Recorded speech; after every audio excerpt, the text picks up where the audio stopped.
मंत्रिमंडल के मेरे सहयोगी धर्मेंद्र जी, अन्नपूर्णा जी और देश भर के आए मेरे सब शिक्षक साथियों, और आपके माध्यम से एक प्रकार से मैं आज देश के सभी शिक्षकों से भी बात कर रहा हूं। देश आज भारत के पूर्व राष्ट्रपति और शिक्षाविद डॉक्टर राधाकृष्णन जी को उनके जन्म दिवस पर आदरांजलि दे रहा है। और ये हमारा सौभाग्य है कि हमारे वर्तमान राष्ट्रपति भी टीचर हैं। उनका जीवन का प्रारंभिक काल उन्होंने एक शिक्षक के रूप में काम किया, और वो भी दूर सुदूर उड़ीसा के इंटीरियर इलाके में, और वहीं से उनकी जिंदगी अनेक प्रकार से हमारे लिए ये सुभग संयोग है। और ऐसे टीचर राष्ट्रपति के हाथ से आपका सम्मान हुआ है, तो ये और आपके लिए गर्व की बात है। देखिए, आज जब देश आजादी के अमृतकाल के अपने विराट सपनों को साकार करने में जुट चुका है, तब शिक्षा के क्षेत्र में राधाकृष्णन जी के प्रयास हम सभी को प्रेरित करते हैं। इस अवसर पर मैं राष्ट्रीय पुरस्कार प्राप्त आप सभी शिक्षकों को, राज्यों में भी इस प्रकार के पुरस्कार दिए जाते हैं, उन सबको भी मैं बहुत बहुत बधाई देता हूं। साथियों, अभी मेरी अनेक शिक्षकों से बातचीत करने का मौका मिला। सब अलग अलग भाषा बोलने वाले हैं, अलग अलग प्रयोग करने वाले लोग हैं। भाषा को अलग होगी, क्षेत्र अलग होगा, समस्याएं अलग होगी, लेकिन ये भी है कि इनके बीच में आप कितने ही क्यों न हो, आप सबके बीच में एक समानता है, और वो है आपका कर्म, आपका विद्यार्थियों के प्रति समर्पण। और ये समानता आपके अंदर जो सबसे बड़ी बात होती है, और आपने देखा होगा जो सफल टीचर रहा होगा वो कभी भी बच्चे को ये नहीं कहता है कि चल ये तेरे बस का रोग नहीं है, नहीं कहता है। टीचर की सबसे बड़ी जो स्ट्रेंथ होती है वो पॉजिटिविटी होती है, सकारात्मकता। कितना ही बच्चा पढ़ने में लिखने में पूर्व, अरे करो बेटे हो जाएगा, अरे देखो बेटी करो, देखो देखो उसने किया तुम भी करो हो जाएगा, यानी आप देखिए उसको पता भी नहीं है, लेकिन टीचर के गुणों में होता है। वो हर बार पॉजिटिव ही बोलेगा, वो कभी किसी को नेगेटिव कमेंट करके निराश कर देना, हताश कर देना उसके नेचर में नहीं है। और एक टीचर की भूमिका ही है जो व्यक्ति को रोशनी दिखाने की काम को करती है, वो सपने बोती है। टीचर जो है ना, वो हर बच्चे के अंदर सपने बोता है और उसको संकल्प में परिवर्तित करने की ट्रेनिंग देता है कि देख ये सपना पूरा हो सकता है, तुम एक बार संकल्प लो, लग जाओ। आपने देखा होगा कि वो बच्चा सपनों को संकल्प में परिवर्तित कर देता है, और टीचर ने जो रास्ता दिखाया है उसे वो सिद्ध कर करके रहता है। यानी सपने से सिद्धि तक की इस पूरी यात्रा उसी प्रकाश पुंज के तहत होती है जो किसी टीचर ने उसकी जिंदगी में सपना बोया था, दिया जलाया था, जो उसको कितनी ही चुनौतियों अंधेरों के बीच में भी रास्ता दिखाता है। और अब देश भी आज नए सपने, नए संकल्प लेकर के एक ऐसे मोड़ पर खड़ा है कि आज जो पीढ़ी है, जो विद्यार्थी अवस्था में है, 2047 में हिंदुस्तान कैसा बनेगा ये उन्हीं पर होने वाला है, और उनका जीवन आपके हाथ में है। इसका मतलब हुआ कि 2047 को देश गढ़ने का काम आज जो वर्तमान में टीचर हैं, जो आने वाले 10 साल 20 साल सेवाएं देने वाले हैं, उनके हाथ में 2047 का भविष्य तय होने वाला है। और इसलिए आप एक स्कूल में नौकरी करते ऐसा नहीं है, आप एक क्लासरूम में बच्चों को पढ़ाते ऐसा नहीं है, आप एक सिलेबस को अटेंड करते ऐसा नहीं है, आप उसके साथ जुड़ करके उसकी जिंदगी बनाने का काम और उसकी जिंदगी के माध्यम से देश बनाने का सपना लेकर के चलते हैं। जो टीचर का सपना खुद का ही छोटा होता है, उसके दिमाग में 10 से 5 का ही भरा रहता है। आज 4 पीरियड लेने हैं वही रहता है, तो वो उसके लिए वो भले तनख्वाह जाता है, 1 तारीख का वो इंतजार करता है, लेकिन उसको आनंद नहीं आता है, उसको वो चीजें बोझ लगती है। लेकिन जब उसके सपनों से जुड़ जाता है तब ये कोई चीज उसको बोझ नहीं लगती है। उसको लगता है कि अरे मेरे इस काम से तो मैं देश का इतना बड़ा कंट्रीब्यूशन करूं। अगर मैं खेल के मैदान में एक खिलाड़ी तैयार करूं और मैं सपना संजोऊं कि कभी न कभी मैं उसको दुनिया में कहीं न कहीं तिरंगा झंडे के सामने खड़ा हुआ देखना चाहता हूं, आप कल्पना कर सकते हैं आपको उस काम का आनंद कितना आएगा, आपको रात रात जागने का कितना आनंद आएगा। और इसलिए टीचर के मन में सिर्फ वो क्लासरूम, वो अपना पीरियड 4 लेने हैं 5 लेने, वो आज आया नहीं तो उसके बदले में भी मुझे जाना पड़ रहा है, ये सारे बोझ से मुक्त होकर के, मैं आपकी कठिनाइयां जानता हूं इसलिए बोल रहा हूं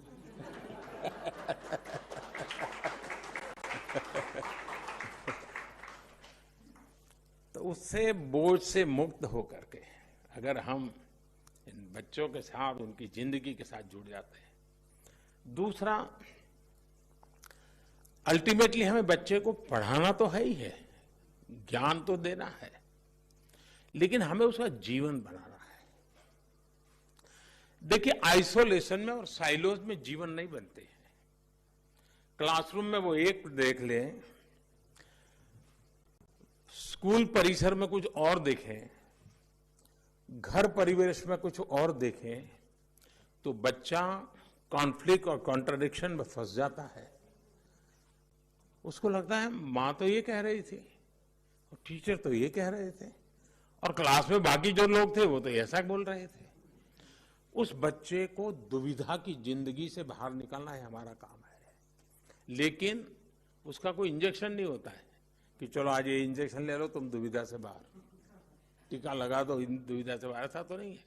और इसके लिए टीचर के लिए बहुत जरूरी है कोई इंटीग्रेटेड अप्रोच हो उसका।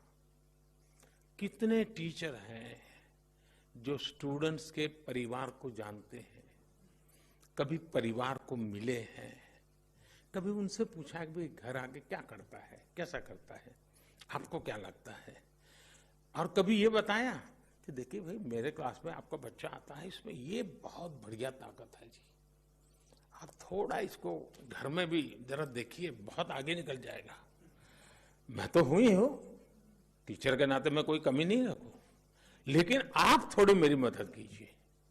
तो उन घर के लोगों के अंदर भी एक सपना बो करके आप आ जाते हैं और वो आपके सहयात्री बन जाते हैं। फिर घर भी अपने आप में एक पाठशाला संस्कार की बन जाती है। जो सपने आप क्लासरूम में बोते हैं वो सपने उस घर के अंदर फुलवाड़ी बन करके पुलकित होने की शुरुआत कर देते हैं। और इसलिए क्या हमारी कोशिश है क्या? और आपने देखा होगा एक आध स्टूडेंट आपको बड़ा ही परेशान करने वाला दिखता है, ऐसा ही है, समय खराब कर देता है, क्लास में आते ही पहली नजर वहीं जाती है, तो आधा दिमाग वहीं खराब हो जाता है। टीचर, मैं आपके भीतर से बोल रहा हूं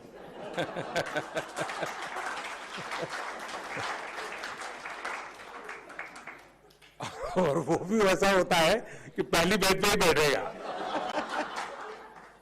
उसको भी लगता है कि ये टीचर मुझे पसंद नहीं करते हैं तो पहले सामने आएगा वो। और आपका आधा समय वही खा जाता है। ऐसे में उन बाकी बच्चों को अन्याय हो जाए, कारण क्या है? मेरी पसंद नापसंद। सफल टीचर वो होता है जिसकी बच्चों के संबंध में, स्टूडेंट्स के संबंध में न कोई पसंद होती है, न कोई नापसंद होती है। उसके लिए वो सब के सब बराबर होते हैं। मैंने ऐसे टीचर देखे हैं कि जिनका अपना संतान भी उसी क्लासरूम में है, लेकिन वे टीचर क्लासरूम में खुद के संतान को भी वही ट्रीटमेंट देते हैं जो सब स्टूडेंट्स को देते हैं। अगर 4 लोगों को पूछना है, उसकी बारी आई तो उसको पूछते हैं, स्पेशली उसको कभी नहीं कहते कि तुम ये बताओ, तुम ये करो, कभी नहीं, क्योंकि उनको मालूम है कि उसको एक अच्छे माँ की जरूरत है, अच्छे पिता की जरूरत है, लेकिन अच्छे टीचर की भी जरूरत है। तो वो भी कोशिश करते हैं कि घर में मैं माँ बाप का रोल पूरा करूंगा, लेकिन क्लास में तो मुझे उसको टीचर स्टूडेंट का ही मेरा नाता रहना चाहिए, वो घर वाला रिश्ता यहाँ आना नहीं चाहिए। ये टीचर का बहुत बड़ा त्याग होता है, तब संभव होता है जी। ये अपने आप को संभाल करके इस प्रकार से काम करना, ये तब संभव होता है। और इसलिए हमारे जो शिक्षा व्यवस्था है, भारत की जो परंपरा रही है, वो किताबों तक सीमित कभी नहीं रही है, कभी नहीं रही है। वो तो एक प्रकार से एक सहारा है, सहारा है हमारे लिए। हम बहुत सी चीजों, और आज टेक्नोलॉजी के कारण ये बहुत संभव हुआ है। और मैं देख रहा हूं कि टेक्नोलॉजी के कारण बहुत बड़ी मात्रा में हमारे गांव के टीचर भी, जो स्वयं टेक्नोलॉजी का उनका पढ़ाई नहीं हुई है, लेकिन करते करते वो सीख गए, और उन्होंने फिर सोचा कि भाई, क्योंकि उसके दिमाग में स्टूडेंट भरा पड़ा है, उसके दिमाग में सिलेबस भरा पड़ा है, तो वो चीजें प्रोडक्ट तैयार करता है जो उस बच्चे के काम आती है। यहां सरकार में बैठे हुए लोगों के दिमाग में क्या रहता है? आंकड़े रहते हैं कि भाई कितने टीचर भर्ती करना बाकी है, कितने स्टूडेंट का ड्रॉप आउट हो गया, बच्चियों का एनरोलमेंट हुआ कि नहीं हुआ, उनके दिमाग में भी रहता है। लेकिन टीचर के दिमाग में उसकी जिंदगी रहती है। बहुत बड़ा फर्क होता है।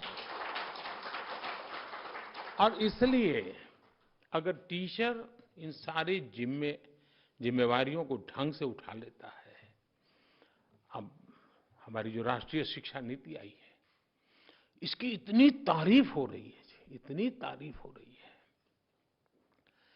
क्यों हो रही है? उसमें कुछ कमियां नहीं होगी ऐसा तो मैंने दावा नहीं कर सकता हूं, कोई नहीं दावा कर सकता है। लेकिन जो लोगों के मन में पड़ा था, उनको लगा यार ये कुछ रास्ता दिख रहा है, ये कुछ सही दिशा में जा रहे हैं, चलिए उस रास्ते पर हम चलते हैं। हमें पुरानी आदतें इतनी घर कर गई है कि राष्ट्रीय शिक्षा नीति को एक बार पढ़ने सुनने से बात बनने वाली नहीं है जी। महात्मा गांधी को कभी एक बार किसी ने पूछा था कि भाई आपको कुछ मन में संशय हो, समस्याएं हो तो क्या करते हैं? तो कहा मुझे भागवत गीता से बहुत कुछ मिल जाता है। इसका मतलब वो बार बार उसको पढ़ते हैं, बार बार उसके अर्थ बदलते हैं, बार बार नए अर्थ दिखते हैं, बार बार नया प्रकाशमान पुंज सामने खड़ा हो जाता है। ये राष्ट्रीय शिक्षा नीति भी जब तक शिक्षा जगत के लोग उससे हर समस्या का समाधान उसमें है क्या, 10 बार पढ़े, 12 बार पढ़े, 15 बार पढ़े, सॉल्यूशन इसमें है क्या, उसको उस रूप में हम देखेंगे। एक बार आया है, चलो सर्कुलर आता है, वैसे देख लिया तो नहीं होगा। उसको हमने हमारी रगों में उतारना पड़ेगा, हमारे जहन में उतारना पड़ेगा। अगर ये प्रयास होता है तो मुझे पक्का विश्वास है कि राष्ट्रीय शिक्षा नीति बनाने में हमारे देश के टीचर्स का बहुत बड़ा रोल रहा है। लाखों की तादाद में टीचर्स ने कंट्रीब्यूट किया है इसको बनाने में। पहली बार देश में इतना बड़ा मंथन हुआ है। जिन टीचर्स ने इसे बनाया है, उन टीचर्स का काम है कि उसको सरकारी भाषा वगैरह बच्चों के लिए काम नहीं आती है। आपको माध्यम होना होगा कि सरकारी ये जो डॉक्यूमेंट है वो उनके जीवन का आधार कैसे बने, मुझे उसको ट्रांसलेट करना है, मुझे उसको फुल स्टॉप कॉमा के साथ पकड़ते हुए भी उसको सहज सरल रूप में उसको समझाना है। और मैं मानता हूं कि जैसे कुछ नाट्य प्रयोग होते हैं, कुछ ऐसे राइटिंग होता है, कुछ वक्तृत्व स्पर्धाएं होती हैं, बच्चों को राष्ट्रीय शिक्षा नीति पर चर्चाएं करनी चाहिए, क्योंकि टीचर उनको तैयार करेगा। जब वो बोलेंगे तो एक आध चीज नई आपको भी उभर करके आएगी। तो ये एक प्रयास करना चाहिए। आपको मालूम है कि अभी मैंने 15 अगस्त को आज़ादी के 75 साल का ये मेरा भाषण था, तो उसका एक अपना अलग मेरा मिजाज भी था। तो मैंने 2047 को ध्यान में रख करके बातें की और उसमें मैंने आग्रह किया कि पंच प्राण की चर्चा की। क्या उन पंच प्राण हमारे क्लासरूम में इसकी चर्चा हो सकती है क्या? असेंबली जब होती है, चलिए भाई आज फलाना विद्यार्थी और फलाना टीचर पहले प्राण पर बोलेंगे, मंगल को दूसरे प्राण पर, बुधवार को तीसरे प्राण पर, शुक्रवार को पांचवें प्राण पर, फिर अगले सप्ताह फिर पहले प्राण पर ये टीचर यानी साल भर। उसका अर्थ क्या है? हमें क्या करना है? ये पंच प्राण हमारा भी तो प्राण तत्व होना चाहिए, हर नागरिक का होना चाहिए। इस प्रकार से अगर हम कर सकते हैं तो मैं समझता हूं उसकी सराहना हो रही है। सब लोग कह रहे हैं हाँ भाई ये 5 प्राण ऐसे हैं कि हमारे आगे जाने का रास्ता बना देते हैं। तो ये 5 प्राण उन बच्चों तक कैसे पहुंचे, उनके जीवन में कैसे आए, इसको जोड़ने का काम कैसे करेंगे। दूसरा, हिंदुस्तान में अब कोई स्कूल में बच्चा ऐसा नहीं होना चाहिए जिसके दिमाग में 2047 का सपना न हो। उसको कहना चाहिए बताओ भाई तुम 2047 में तुम्हारी उम्र क्या होगी, उसको पूछना चाहिए। हिसाब लगाओ, तुम्हारे पास इतने साल है, तुम बताओ इस साल इतने सालों में तुम तुम्हारे लिए क्या करोगे और देश के लिए क्या करोगे। हिसाब लगाओ 2047 के पहले तुम्हारे पास कितने साल है, कितने महीने हैं, कितने दिन है, कितने घंटे हैं। तुम एक एक घंटे को जोड़ करके बताओ तुम क्या करोगे। तुरंत उसका एक पूरा कैनवास तैयार हो जाएगा कि हाँ आज 1 घंटा चला गया, मेरा 2047 तो पास आ गया। आज 2 घंटे चले गए, मेरा 2047 पास आ गया। मुझे 2047 में ऐसे जाना है, ऐसे करना है। अगर ये भाव हम बच्चों के मन मंदिर में भर देते हैं, एक नई ऊर्जा के साथ, एक नई उमंग के साथ, वो बच्चे लग जाएंगे।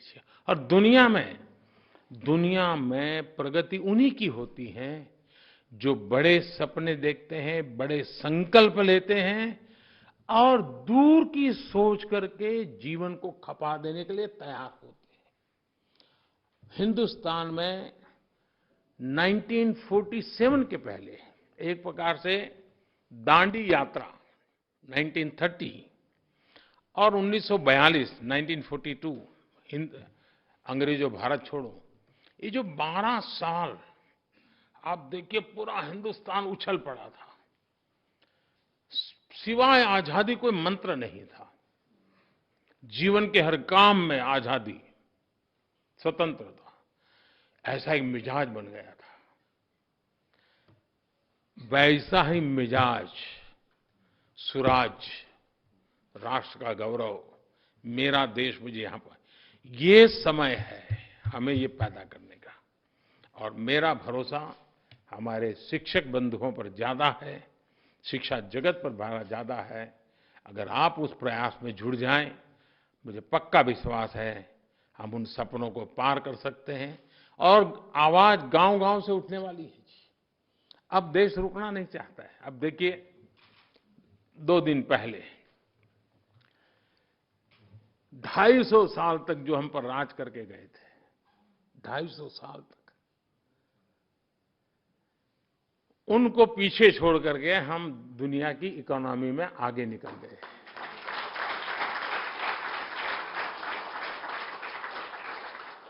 छह नंबर से 5 नंबर पर आने का जो आनंद होता है, उससे ज्यादा आनंद इसमें हुआ। क्यों?